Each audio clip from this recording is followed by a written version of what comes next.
Narada channel को आपण मानकु स्वागत। आलोकर पर्व दीपावली। फल द्वारा दीप द्वारा सहज मुरुज पकाई पर्व को आमे आहुरी अधिक सुंदर करि पारिबा।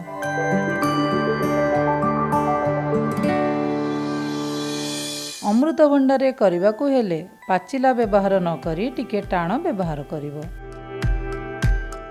प्रथमे बेस को कट करि देबो।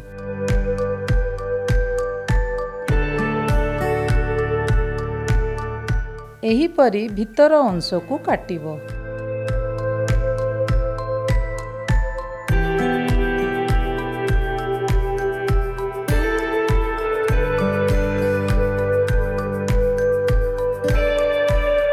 पल्प काढ़िबा समय रे ध्यान रखिबो जेपरि बाहर भाग डैमेज न हुए।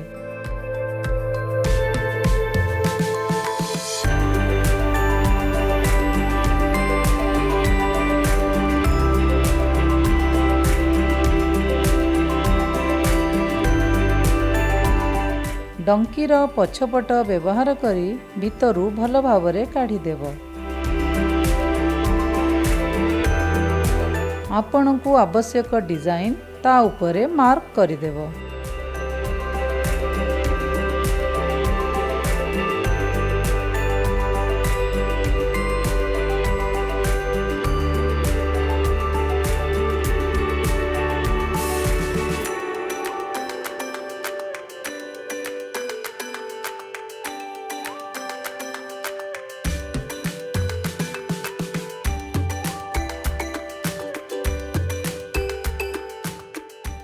ताहाकू भल भावरे काटी देबो।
ई नारदा यूट्यूब चैनल को सब्सक्राइब करी फेसबुक पेज को लाइक करंतु।